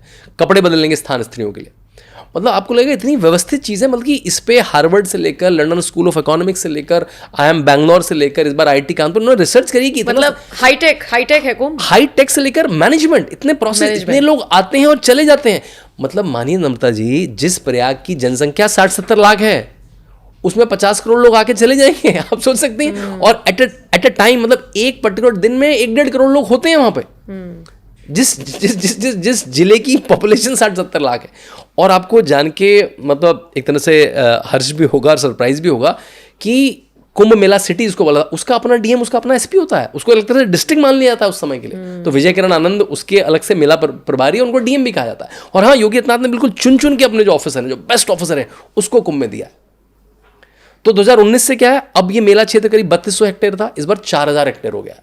पहले हम लोग 25 करोड़ लोग आए थे, इस बार हम 40 से 50 करोड़ लोग वहाँ सोच रहे हैं। पिछली बार 5-5.5 कैंप लगे थे करीब, इस बार करीब 10,000 कैंप लगे। इस बार करीब 2 से 2.5 लाख टेंट्स लगे हैं लोगों के रहने के लिए। करीब 1.5 लाख टॉयलेट हैं, सफाई कर्मी और बढ़ गए हैं, सुरक्षा कर्मी और बढ़ गए हैं, टेक्नोलॉजी और बढ़ गई है। और जब इतने सारे लोग आएंगे तो इकोनॉमी उतने लेवल पे बढ़ जाएगी। पिछली बार बड़ा रोना था, अरे 4,000 करोड़ हिंदू प्रथा में खर्च कर दिए, 4,000 करोड़। उसके बाद कॉन्फेडरेशन ऑफ इंडियन इंडस्ट्रीज की रिपोर्ट आ गई CIA की कि इस कुंभ ने 1 लाख करोड़ से भी ज़्यादा की इकोनॉमी को पैदा किया है। और इसका बड़ा सिंपल सा थंब रूल है, एक लोअर मिडिल क्लास आदमी भी आता है, अगर वो अपने घर से शुरू करता है और वापस जाता है तो वो 1,500 से 3,000 रुपये खर्च करता है। बस आपको 25 करोड़ से L2 कर देना है, बस दैट्स ऑल। देखिए वो आता है तो बस का टिकट लेके आता है 200-300 रुपये का, वहाँ पे पूड़ी सब्जी कुछ खाता है, वहाँ पे गंगा जल के लिए पीपा खरीदता है, कुछ कंगन खरीदता है, कुछ धागे खरीदता है, बच्चों के लिए कुछ टॉफी खाता है, कुछ खाना खाता है, उसी में 1,500 रुपये 2,000 रुपये खर्च हो जाते हैं। ये वॉल्यूम, जैसे कहते हैं ना, वॉल्यूम की गेम है। बिल्कुल बिल्कुल। लेकिन इस पर सवाल उठाने वाले, इस महाकुंभ पर सवाल उठाने वाले बाकी तबके नहीं है, सेक्युलर लोग हैं जो अपने घर में ऐसे पैर पे पैर रख के बैठ के बोले क्या जरूरत है इसको करने की, इतना पैसा खर्च कर रहे हैं, उनको क्या जवाब देंगे? क्योंकि इकोनॉमी तो आपने चलिए बता दी भाई, एवरीथिंग इज इकोनॉमी। अगर इन लोगों के लिए तो इकोनॉमी है ना कि गरीबी, तो गरीबी जा रही है ना वहां पे भैया। अब कह रहे हैं कि मुसलमान लोगों को दुकानें क्यों नहीं दे रहे आप? हाँ, मतलब वैसे कुंभ खराब है ना, वैसे कुंभ खराब है, यहाँ पे सब कुछ गड़बड़ है, ये सेकुलर नहीं है, लेकिन दुकानें चलानी है मुझे। मतलब मुझे तुम्हारे लोगों से पैसा कमाना है, बाकी मैं तुम्हें गाली देता रहूंगा पूरे दिन। लेकिन जब तुम्हारे लोग आएंगे वहां पे स्नान करने, शाही स्नान करने, जैसे आजम खां को प्रभारी बनाया था अखिलेश ने, तो दुकानें भी खुलवाई। तो मतलब कि मुझे मुनाफा पूरा कमाना है इसमें, तो इसलिए बहुत बड़ी इकोनॉमी है ये। तो जो 25 करोड़ लोगों ने करीब 1.25 लाख करोड़ की इकोनॉमी जनरेट करी थी, जब 40 करोड़ लोग आएंगे तो 2-2.5 लाख करोड़ की इकोनॉमी क्रिएट करेंगे। इतने सारे सफाई कर्मी, इतना सारा कंस्ट्रक्शन। और मजे की बात बताऊं, जो करीब 3 से 4,000 करोड़ का बजट होता है कुंभ का, इसका 60 से 70%, इस बार तो शायद वो 80% टच कर रहा है, वो परमानेंट इंस्टॉलेशंस होते हैं। मतलब शहर का पुल, शहर की कोई बहुत सुंदर मूर्तियाँ, उसकी लाइट वेज, उसके वाटर वेज, उसके सीवेज प्लांट, मतलब वो शहर की स्थिति। मतलब प्रयागराज पिछले 2 कुंभ के बाद, 2019 और 2025 के कुंभ के बाद, वो शहर ही अलग लेवल का शहर हो चुका है, जो बल्कि यूपी के और शहरों को compete करना पड़ेगा उस शहर का, क्योंकि उसमें इतना सारा बजट इन्फ्यूज हो गया। तो वो परमानेंट इंस्टॉलेशंस है 60, ये बड़ी अच्छी बात है। और योगी आदित्यनाथ का हर बार एक जोर होता है कि जितना पैसा परमानेंट इंस्टॉलेशन में खर्च करो वो अच्छा है, फिर वो स्थायी खर्च है, वो तो सरकार के खर्च की तरफ से है। उसमें मतलब ऐसा नहीं है कि अब एक बार ब्रिज बन गया तो शहर की व्यवस्था को अच्छा करेगा ना। अगर बहुत सारी मूर्तियां बन गई तो वो पर्यटन को बढ़ावा देंगी वहाँ पे। अगर बहुत सारी धर्मशालाएं बन गई, बहुत सारी चीज़ें बन गई, मंदिरों का जीर्णोद्धार हो गया, तो वहाँ पे टूरिज्म को बढ़ावा मिलेगा। बिल्कुल। ये जो किताब आप लेकर आए हैं, इस किताब में जैसे मैंने शुरुआत में भी कहा कि यूनिक चीज ये है कि योगी जी समझा रहे हैं। ये आइडिया, ये कॉन्सेप्ट आपको कहाँ से आया? और दूसरी बात, आपने योगी आदित्यनाथ से शायद मुलाकात की इस किताब को लेकर, क्या बात हुई, क्या रिएक्शन था उनका? देखिए, दो बात की, योगी आदित्यनाथ बहुत सारे इंटरव्यू में, बहुत सारे स्कूल कॉलेजों में ऐसा कर चुके हैं, जा जाकर कुंभ समझा चुके हैं। तो उसी बात को मैंने एक तरह से कैरिकेचराइज कर दिया कि जो व्यक्ति कुंभ नहीं भी आ पा रहा है वो कुंभ के बारे में जान तो पाए। इतनी बड़ी चीज आपके समकालीन समय में हो रही है, आप कंटेम्पररी हैं, आप उसके दर्शक हैं, टीवी में दर्शक हैं। और एक और चीज बताऊंगा, कुंभ की वेबसाइट पर जरूर जाएं, kumbh.gov.in, बहुत सुंदर वेबसाइट है। अगर मोबाइल में, क्योंकि ट्रैफिक बहुत है, और मैंने सुना कल कुंभ के अधिकारी से बात करा, चाइना और पाकिस्तान से अटैक हो रहे हैं उस वेबसाइट पे डेली, तो उनको अलग तरह के बॉट लगाना, मतलब अलग अलग तरह के सिक्योरिटी लेवल, जब बहुत सारी सिक्योरिटी लेवल लगती है तो वेबसाइट थोड़ी सी स्लो हो जाती है। तो मैं गुजारिश करूंगा कि आप उसे लैपटॉप पे खोलें तो ज़्यादा आसानी से आएगी। उसमें ट्रैवल और स्टे वाले टैब पे जाएं, आपको ट्रैवल और स्टे बिल्कुल स्मूथली पता लग जाएगा कि आप कैसे जाना है, कहाँ जाना है, कौन से सेक्टर में क्या है, कहाँ पे जो गवर्नमेंट ऑथराइज टेंट्स हैं वो कहाँ पे हैं, उसमें कितना शुल्क है, कैसे है। डॉर्मेटरी वाला 1000-2000 वाला जुगाड़ भी है, और 40-40 हज़ार रुपये पर डे की लग्जरी कॉटेज, मतलब हर तरह की रेंज है वहाँ पे। और अगर आप किसी मठ मंदिर में चले जाएं तो वहाँ पे फ्री भी है। खाना तो वहाँ फ्री मिलेगा यार आपको, मतलब आप इतना खाना, कोई भूखा सो ही नहीं सकता, आपका बल्कि पेट खराब हो जाएगा, इतना सारा खाना है, तरह तरह का खाना है वहाँ पे, भारत के हर जगह खाना है। फिर वहाँ पे बड़े बड़े पंडाल, सांस्कृतिक पंडाल लगे हैं। सांस्कृतिक पंडाल में योगी जी ने मुझे बल्कि अपनी चर्चा में बताया कि क्या क्या है, मैंने उससे पूछा और क्या क्या नई व्यवस्था है। अलग अलग बड़े बड़े सांस्कृतिक पंडाल लगे, कहीं पे आपको बिहू नृत्य हो रहा है, कहीं पे तमिल नृत्य हो रहा है, कहीं पे भरतनाट्यम हो रहा है, कहीं पे कथक हो रहा है। देश की विविधता भी दिखाई दे रही है। और उसमें भी धार्मिक, मतलब रामायण की कहानी को प्रस्तुत कर रहे हैं कथक के थ्रू, रामायण की कहानी को, महाभारत की कहानी को प्रस्तुत कर रहे हैं भरतनाट्यम की। तो ये सब अलग अलग मंचों में चल रहा है। मतलब उसको आंखों से कैप्चर करना मुश्किल ना, नम्रता जी। तो योगी आदित्यनाथ को मैंने किताब दी, बड़ी अच्छी चर्चा हुई, थोड़ी संबल पे चर्चा हुई, थोड़ी बटोगे तो कटोगे पे चर्चा हुई। मैंने पूछा कि आपने मतलब या आपने ऐसा कोई प्री नियोजित था? तो उन्होंने कहा नहीं, मेरी तो मतलब वो एक मूर्ति का अनावरण था, तो मैंने राजस्थान की कुछ कहानियां बतानी शुरू करी, कैसे हमारे शूरवीर राजा जो हारे वो सारे जयचंदों के चक्कर में हारे, हम आपस में बढ़ गए इसलिए हम कट गए। राजस्थान उन्होंने कहा क्योंकि उनके जो दादा गुरु हैं वो महंत दिग्विजयनाथ, वो राजस्थान की परंपरा से आते हैं। तो आप गोरखपुर में जाएंगे तो आपको राणा प्रताप कॉलेज, बहुत सारी चीज़ें राजस्थान की मिलेंगी। तो राजस्थान की कुछ कहानियां सुनाते सुनाते उन्होंने उदाहरण दिया कि जब जब हम आपस में बढ़े तो कटे। उन्होंने कई उदाहरण दिए। तो उन्होंने कोई किसी चुनाव को केटर करते हुए नहीं दिया, लेकिन हाँ वो एक तरह से नई व्याकरण, नई ग्रामर बन गई हिंदू समाज के लिए। हाँ बिल्कुल। और ऐसा नहीं ये पहली बार कहा, ये सदियों से हमारे ऋषि संत सुधारक कहते हैं कि हमें साथ में रहना है, हमें साथ में रहना है। बट इस बात को नई वोकैबुलरी, नई ग्रामर योगी आदित्यनाथ ने दे दी। और उसको फिर जब नरेंद्र मोदी ने एक्सटेंड कर दिया कि एक है तो सेफ है, तो मतलब हिंदू समाज के लिए रामलला हम आएंगे, मंदिर वहीं बनाएंगे, उसकी तो एक तरह से पूर्णति हो गई। वो हमने ध्येय लिया, उसको पूर्ण कर दिया। और उसके बाद जो नया ध्येय भी बन गया है कि भाई हमें आपस में साथ में रहना। इतनी पुरानी परंपरा है, और ये केवल हमारे बचने के लिए नहीं, पूरे विश्व के बचने के लिए है कि अगर कोरोना होता है तो फाइजर जैसी कंपनियां तो दवाई बनाती हैं, और बाकी सबसे बिल, आज भी आपको पता है फाइजर के केस चल रहे हैं बिल वसूली के, और हम बनाते हैं जब हम 90 देशों को फ्री में देते हैं वैक्सीन मैत्री में। तो वो भारत जैसा देश ही कर सकता है कि भाई फ्री लो भाई। इस समय मानव, मतलब हम जो वसुधैव कुटुंबकम की हमारी जो अवधारणा है वो पूरे विश्व के लिए अच्छी है। वो केवल भारत के लिए मैं इसलिए नहीं कह रहा हूँ प्रोटेक्ट करो भाई, मेरा है इसको बचा के रखो, क्योंकि वो पूरे विश्व, जिस तरह से विश्व एक तरह का टॉक्सिक होता जा रहा है, उसमें भारत जैसे देश, भारत जैसी संस्कृति का बहुत बड़ा मोल है, जो कोरोना में बहुत सारे देशों में संभाला भी, सबको हाथ जोड़ना भी आ गया और सबको मैत्री करनी भी आ गई। तो इसलिए उसको बचाना जरूरी। इस सब की चर्चा। इस बार मैं पहली बार परिवार के साथ गया था। मेरी छोटी सी बेटी है नक्षत्रा, मेरा बेटा है अब्राहम, मेरी पत्नी है श्वेता, वो सब, मेरी पत्नी तेलुगु हैं।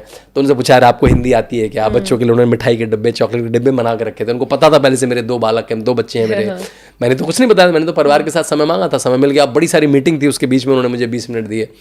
तो हाँ, अद्भुत था। उसका चित्र उन्होंने अपने आप ट्वीट करा। मेरे बच्चे तो इसी ने पूछे कि योगी जी ने हमारा फोटो ट्वीट करा है। उन्होंने अपने हैंडल से उसको ट्वीट करा, अपने योगी CM के हैंडल से। तो व्यवस्था बहुत सुंदर है मेरे ख्याल से। जिसने भी अभी तक प्लान नहीं करा है कुंभ का, 13 जनवरी से शुरू होकर 26 फरवरी तक है। अगर आप थोड़ा सा आपको भीड़ भाड़ से डर ज़्यादा है तो आप 10 फरवरी के बाद थोड़ा सा कुंभ हल्का हो जाता है, तब जाइए। थोड़ी बहुत चेतावनी तो नहीं कहूँगा, बातें ध्यान रखने की है। कोई साउथ से आ रहा है, कोई ऐसी जगह से आ रहा है जहाँ ठंड नहीं ज़्यादा होती, तो ठंड की व्यवस्था करके आइए। लोअर का इनर भी, अपर बॉडी का इनर भी, टोपी, मफलर, गले का ढकने का, एक आध कोई दवाई सर दर्द की, ठंड की साथ में लेके आइए, बस उतना ही है। और वो भीड़ जो है 4-5 करोड़, वो एक जगह पे नहीं होती, वो 12 किलोमीटर में फैल जाती है। वो आपके साथ में आपको 4 करोड़ लोग नहीं दिखेंगे, आपको सुंदर व्यवस्था दिखेगी बिल्कुल, है ना। एक जिन दिन स्नान है 6, उस दिन ट्रैवल मत करिए बस।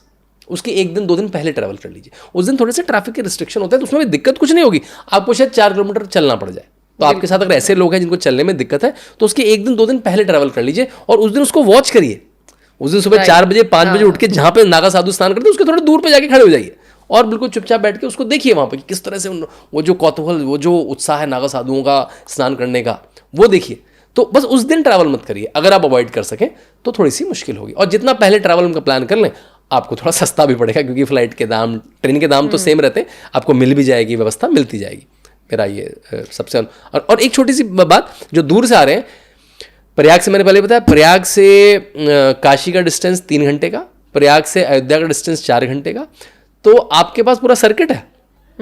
और अगर आप दिल्ली के थ्रू आते हैं तो मथुरा यहाँ से, तो आप मतलब कृष्ण जन्मभूमि, राम जन्मभूमि और एक ज्योतिर्लिंग देखते हुए जा सकते हैं। आप अगर 5-7 दिन का प्लान बनाएं, 3-4 दिन कुंभ में, 3-4 दिन आप अयोध्या, काशी, मथुरा भी देखते हुए जा सकते हैं।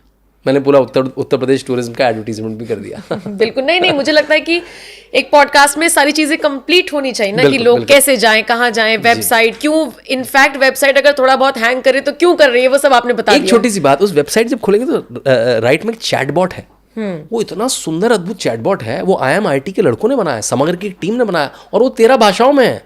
आप उसमें बोल भी सकते हैं, आप तमिल में बोले वो तमिल में जवाब देगा, मतलब आप तमिल में बोले वो अपने आप, उसमें स्पीच टू टेक्स्ट का उसमें सॉफ्टवेयर है, और वो आपको जवाब भी तमिल में देगा। आप पूछे मैं स्टे कहाँ करूँ, गवर्नमेंट के सर्टिफाई कौन है, कौन से दिन क्या कहते हैं स्नान है, वो सारी व्यवस्था उसमें, इतना सुंदर तरह से वो वेबसाइट है।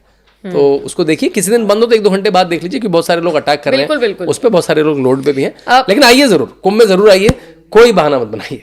हाँ बिल्कुल, लेकिन शुरुआत में हम जिक्र कर रहे थे जब, तो आपने भी जो ये पूरी कहानी बताई उसमें 10 अवतार का आपने जिक्र किया, तो मुझे लगता है 10वें अवतार कल्कि को लेकर जो हम बात कर रहे थे, और मुझे लगता है फिर हमें संभल का जिक्र कर लेना चाहिए।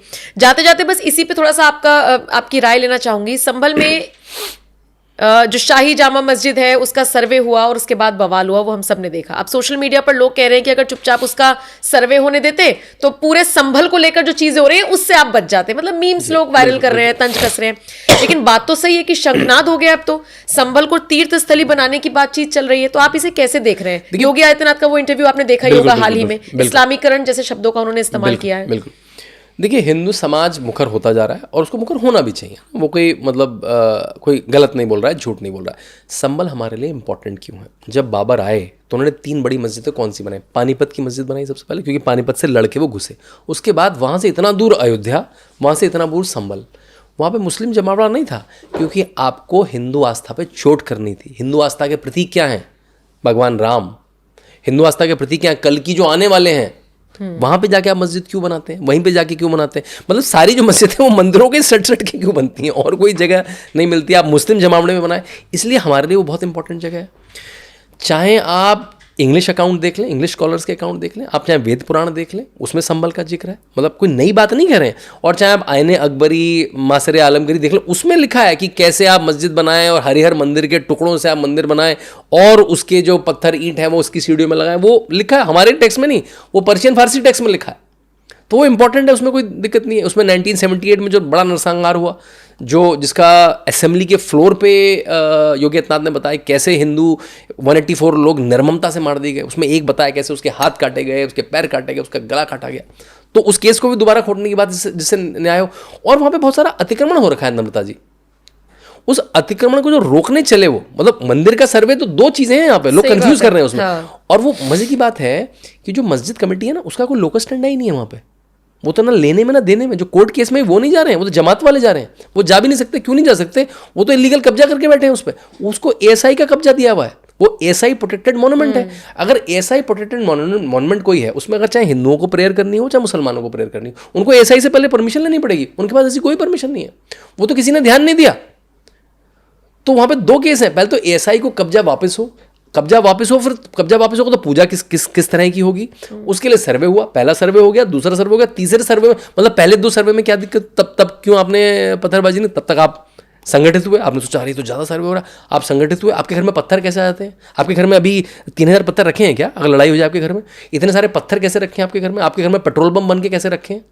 मतलब बिल्कुल प्लानिंग के साथ आपने उसको विध्वंस उस सर्वे को विध्वंस करने की, जो कोर्ट ऑर्डर्ड सर्वे है जिसमें आपको स्टे नहीं मिला, आपने पूरी कोशिश करी, जिसमें आप पार्टी भी नहीं है, आप पार्टी बन भी नहीं सकते, क्योंकि आपका तो लेने में ना देने में, आप तो वहाँ एक तरह से इलीगल रूप से नमाज पढ़ रहे हैं एसआई के प्रोटेक्टेड मॉन्यूमेंट में। और जब सरकार ने दिखा रही इस एरिया में तो बिजली का बिल नहीं दिया है कई सालों से, इस एरिया में तो अतिक्रमण है। योगी सरकार ने पिछले 7 साल में 70,000 एकड़ जमीन का कब्जा वापस लिया है, आजम खां जैसे भूमाफियाओं से, आतिक अहमद जैसे भूमाफियाओं से। अब ये वापस ले लिया तो कम्युनल हो गए, ना लेते तो नहीं। और ये मंदिर का इतर बोल रहा हूं मैं, मंदिर का तो सर्वे अलग चल रहा है, उसका वो सर्वे कर रहे हैं तो उसमें हनुमान मंदिर मिल जा रहा है, उसमें एक दूसरा शिव मंदिर मिल जा रहा है, उसमें बहुत सारे ऐसे 22 से ज्यादा कुएं मिल जा रहे हैं जिनका धार्मिक महत्व है, जिनका वर्णन मिलता है कहीं। ये अलग है, इसका मंदिर एसआई कोर्ट से लोग कह रहे हैं ना, कोर्ट सुप्रीम कोर्ट ने मना कर दिया है। भाई ये सर्वे का पार्ट नहीं, ये अतिक्रमण रोक रहे हैं, ये मंदिर की प्रॉपर्टी से लगे नॉर्मल जमीन। और ये कार्रवाई संबल में नहीं, अतिक्रमण हटाओ तो पूरे नोएडा में हो रहा है। नोएडा में बिल्डिंग फूटती हुई नहीं दिखी क्या हमने? हमने यहाँ के फार्म हाउस टूटते हुए नहीं देखे क्या? उसमें मुसलमान भी नहीं, उसमें सारे हैं। तो वो भी योगी बाबा का बुलडोजर भूमाफियाओं के अगेंस्ट में। अब ये मुस्लिम समाज को सोचना पड़ेगा कि उनके भूमाफिया हैं क्यों इतने। मतलब वो नौकरियां करें, वो डॉक्टर बने, इंजीनियर बने, एंटरप्रेन्योर बने, पॉडकास्टर बने, वो भूमाफिया क्यों बने? ये मुस्लिम समाज को सोचना है, उनके मौलाना को सोचना है। तो देखिए संभल से एक तरह से दोबारा से वेग आ गया इस कार्यक्रम में, और वो मीडिया में चला। तो योगी बाबा तो आज भी बुलडोजर चला रहे हैं, कल भी बुलडोजर चलाएंगे कहीं और, मतलब संभल में तो चलेगा ही, कहीं और भी चलेगा। जहां पे भी मुंह माफिया का अतिक्रमण होगा वहां वो भी योगी बाबा का न्याय का बुलडोजर चलेगा ही चलेगा। और अब और पता लग गया कि संभल में क्या क्या है, तो और निकलता रहेगा, जितना खुदता रहेगा निकलता रहेगा। जो कोर्ट प्रोटेक्टेड साइट है, जो एसआई प्रोटेक्टेड साइट है, उसमें कोर्ट के ऑर्डर से जो होना होगा। तो वर्शिप एक्ट का हवाला दे देकर अपनी बात भी रखी जाएगी। वर्शिप एक्ट तो लोगों को पता नहीं है। वर्शिप एक्ट क्या है? पहले तो वर्शिप एक्ट ही चैलेंज है। विष्णु जैन ने वर्शिप एक्ट को भी चैलेंज करा हुआ। वर्शिप एक्ट थोड़ा सा टेढ़ा भी है। वर्शिप एक्ट तो बेसिकली पॉलिटिकल एक्ट है कि भाई कांग्रेस की नरसिम्हा राव सरकार ने जब बाबरी ढांचा टूट गया, उनका अरे यार अब तो बाकी ढांचों के अंदर भी मंदिर, सबको पता ही है।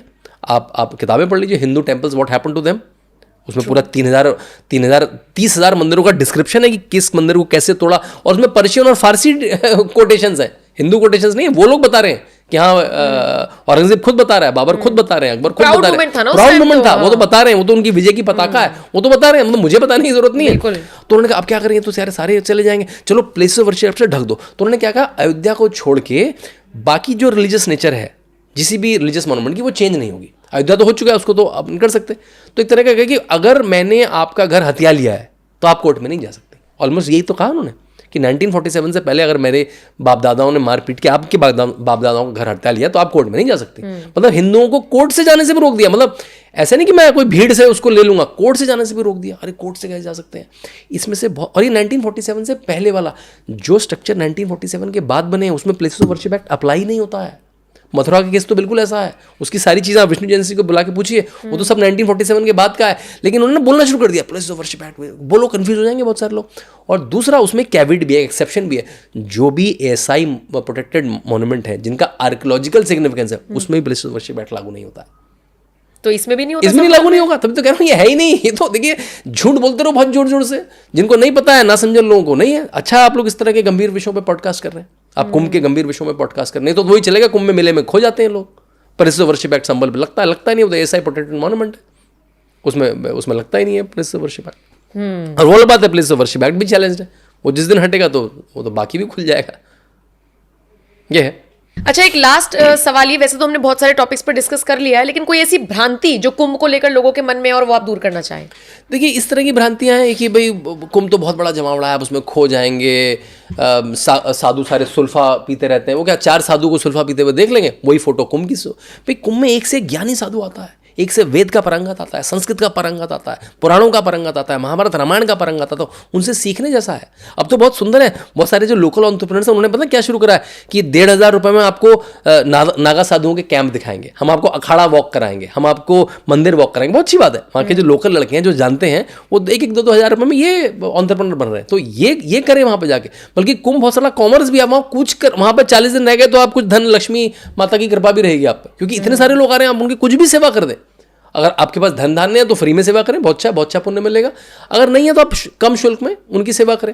तो कुंभ जाइए, उसके बारे में बहुत सारी भ्रांतियां हैं। जैसे हमारी रामायण महाभारत के बारे में, महाभारत घर में मत रखो, महाभारत हो जाएगी। जबकि महाभारत को हमारे ऋषि मुनियों ने पंचम वेद कहा है कि 5वां वेद है वो। तो उसमें ऐसा कोई ह्यूमन इमोशन नहीं है, ऐसी कोई ह्यूमन स्थिति नहीं है जिसका वर्णन रामायण या महाभारत में ना। मतलब आपके जीवन में जो भी घट रहा है उसके लिए कुंजी है वो, मतलब आप देख रहे हैं, अच्छा मेरे जीवन में ये चल रहा है, अच्छा कृष्ण क्या करते, अच्छा राम क्या करते, अच्छा दशरथ क्या करते, मतलब आपके लिए वो है रूल बुक है वो, आपके लिए वो है, वो एक मैनुअल है वो, लेकिन उसको घर में क्यों नहीं रखें? उसको रखेंगे तो हिंदू परिवार तो सुदृढ़ हो जाएंगे, हिंदू परिवार सुदृढ़ हो जाएंगे तो हमारा क्या होगा? तो जानबूझ के वामपंथी और इस्लामिक जो स्कॉलर्स थे उन्होंने भ्रांतियां फैलाई हमारे त्योहारों के लिए, कुंभ में मत जाओ वहाँ भीड़ होती है, पिक्चर बॉलीवुड तो पूरा इस्लामाइज्ड है ही कि कुंभ में मत जाओ वहाँ बच्चे खो जाते हैं, है ना, कुंभ में ऐसा हो जाता है। तो मेरे ख्याल से कुंभ जोगी बाबा का कुंभ है, ये बहुत सुंदर कुंभ है, भव्य कुंभ है, दिव्य कुंभ है। इसमें ना जाना मेरे ख्याल से वो अभावी होगा, अपुण्य का काम होगा। और अगर नहीं भी जा पा रहे हैं तो कुंभ के पॉडकास्ट सुनिए, कुंभ पे किताबें पढ़िए, टीवी पे द्वारा देखिए, बड़ा सुंदर है। जब कुंभ के चैटबॉट में जाएंगे तो सबसे ऊपर एक है टेक योर सेल्फी, तो आप अपनी सेल्फी लेंगे और वो फिर आपको कुंभ के चित्र के साथ इमर्ज करके दे देगा वो ना, तो ऐसा लगेगा कि आप ही कुंभ में खड़े हैं। तो ऐसा भी एक व्यवस्था कुंभ की वेबसाइट में, वो करिए अगर कुंभ में नहीं जा पा रहे। लेकिन मैं कह रहा हूँ उस कृत्रिम सेल्फी से ज़्यादा अपनी रियल सेल्फी वहाँ जाके लीजिए। यही मेरा सबसे युवा वर्ग खासकर जो चल फिर सकता है, घूम सकता है, उसके लिए तो अद्भुत है, वो अद्भुत है। मतलब आपका इंस्टा फल जाएगा भाई, आपके इंस्टा में इतने लाइक आएंगे, आप बाकी धार्मिक कारण से सोचिए, वो तो धार्मिक वहां जाके हो ही जाएंगे, आपका इंस्टा के लाइक बढ़ जाएंगे क्योंकि इतना सुंदर है। उसकी जब तस्वीरें, उसके वीडियो उसके डालेंगे तो कुछ नहीं तो अपने इंस्टाग्राम के लिए जाइए। बिल्कुल बिल्कुल। तो बहुत बहुत धन्यवाद जी। आपका, आपने कुंभ को लेकर सारी जानकारियां दे दी है मुझे लगता है, और जो लोग और विस्तृत इस बारे में जानना चाहते हैं वो ये किताब भी पढ़ सकते हैं। बाकी आपको कैसा लगा ये पॉडकास्ट कमेंट सेक्शन में हमें जरूर बताइएगा, और ये भी बताइएगा कुंभ की प्लानिंग कर ली आपने जाने की, जैसे कि बार बार वो कह रहे थे जी। एक छोटी चीज, इस किताब का डिस्क्रिप्शन अपने लिंक में जरूर, डिस्क्रिप्शन में इसका लिंक जरूर दे दें। बिल्कुल बिल्कुल। तो ये पॉडकास्ट आपको कैसा लगा कमेंट सेक्शन में हमें जरूर बताइएगा। नमस्कार, धन्यवाद।